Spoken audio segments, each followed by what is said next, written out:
हाल फिलहाल ये देखा गया है कि सबसे पहले तो जहाँ बात होती थी जो सरकार की जो पूंजी है सरकार के हाथों में रहे। तो जब से भारतीय जनता पार्टी आई है, जितनी भी सरकार की पूंजियां हैं, चाहे वो हमारे रेलवेज हो, चाहे वो हमारे एयरपोर्ट्स हो, वो वो प्राइवेटाइज कर दिए गए हैं। भारतीय जनता और जितना प्राइवेटाइजेशन भारतीय जनता पार्टी के समय हुआ है, निजीकरण जिसको कहा जाता है, जहाँ पे अगर सरकारी चीजें होती है, सरकारी व्यवस्थाएं होती है, तो फिर मैं समझती हूँ आरक्षण भी लागू होता है नौकरियों में। लेकिन जब आप निजीकरण कर देंगे तो आरक्षण कहाँ से लागू होगा? सबसे पहली बात तो ये। और जहाँ जो किराए की बात हुई थी, लगातार देखा गया है कि किराए बढ़ते जा रहे हैं, चाहे हवाई जहाज हो, चाहे वो रेलवे स्टेशन हो। और आम लोगों को जो इससे दिक्कतों का सामना करना पड़ा। और इसी के साथ जब भी कोई बड़ी त्रासदी होती है देश में, तो तब आप देखेंगे जो 10,000 रुपए का टिकट होता है हमारे एयरपोर्ट्स का, एयरलाइंस का, वो सीधे 3 गुना हो जाता है। जब पहलगाम वाली घटना हुई, इतनी बड़ी घटना हुई, तो जो वहां से जो टूरिस्ट लोग वापस आए थे, तो जिम्मेदारी कौन लेगा? टूरिस्ट जो लोग वापस आए तो उनको 3-3, 4-4 गुना ज्यादा टिकट लेके रेलवे जहाज के वापस आना पड़ा। तो आखिरकार इसकी जिम्मेदारी कौन लेगा?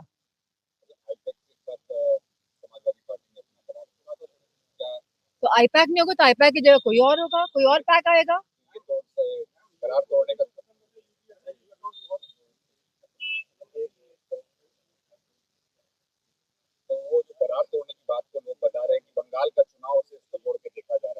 तो आईपैक खाली एक ही कंपनी थोड़ी ना, आईपैक की तरह बहुत अन्य संस्थाएं भी हैं जो चल रही हैं, जो जो एकदम खुले में ओपन नहीं है, मतलब लोग नहीं जानते उनके बारे में, तो उनको हायर करके समाजवादी पार्टी ऑलरेडी कार्य कर रही है।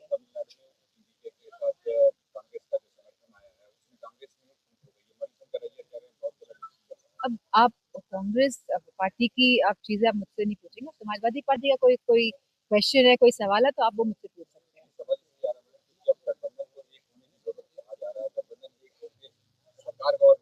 आयोग और तमाम एजेंसियों के साथ लड़ाई खड़े किया जा रहा है और ऐसे में आपको हमारी पार्टी के बारे में आपको 2000 मुझे लगता है 17 के बाद से लगातार समाजवादी पार्टी उत्तर प्रदेश में लड़ रही है और मजबूती के साथ लड़ रही है। क्योंकि बंगाल का चुनाव हुआ तो हमें और भी जानकारी मिल रही है कि और ये किस तरह के हथकंडे अपनाएंगे गलत तरीके से चुनाव जीतने के लिए।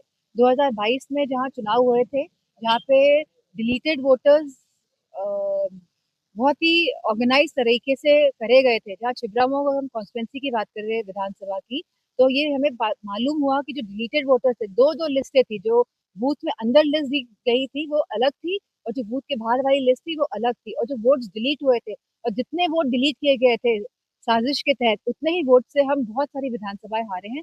तो हमारी पार्टी का केवल एक, और इसके साथ ही जो इलेक्शन कमीशन द्वारा नोटिस दिया गया था राष्ट्रीय अध्यक्ष जी को कि आप प्रूफ दीजिए, तो इसके साथ एफिडेविट के साथ जब प्रूफ इलेक्शन कमीशन के पास जमा किया गया, तो इलेक्शन कमीशन के पास कोई भी जवाब नहीं है। आज लोग नहीं चाहते हैं कि भारतीय जनता पार्टी सत्ता में बना रहे, लेकिन ये लोग अलग अलग हथकंडे अपना के, शाम दाम दंड भेद, ये सभी हथकंडे अपना के ये लोग सत्ता में बनाए रहना चाहते हैं। और इन्हें कोई मतलब नहीं है कि हमारे युवाओं को रोजगार मिल रहा है, हमारी सरकारी संस्थाएं मजबूत हो रही हैं, चाहे हमारे वो हेल्थ सिस्टम हो, चाहे हमारा एजुकेशन सिस्टम हो, पूरी तरह से ध्वस्त है।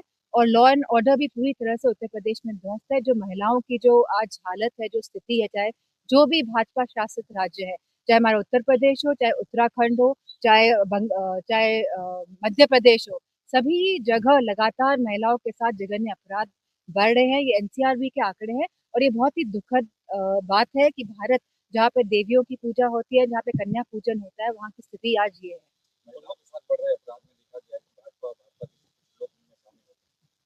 अब बताइए, उत्तराखंड के मुख्यमंत्री, उनकी विधानसभा चंपावत, वहां पे इतनी बड़ा कांड हो गया 16 वर्ष की बालिका के साथ, और मुख्यमंत्री खुद ही उस कांड को दबाने में लगे हुए हैं। जब मुखिया ही अगर इस तरह की बातें करेगा, तो बताइए आप क्या समाज को आप एग्जाम्पल देंगे, क्या आप दिशा देने की दिशा देंगे समाज को? तो हमारी मांग है कि जो कल्प्रिट्स हैं, जिन्होंने जघन्य अपराध किया है 16 साल की बालिका के साथ, आप उनको सख्त से सख्त कार्रवाई करिए, उन पे एफआईआर करिए, ना कि केस को रफा दफा करके दबाने की कोशिश करिए, उनके परिवार पे उत्पीड़न करिए।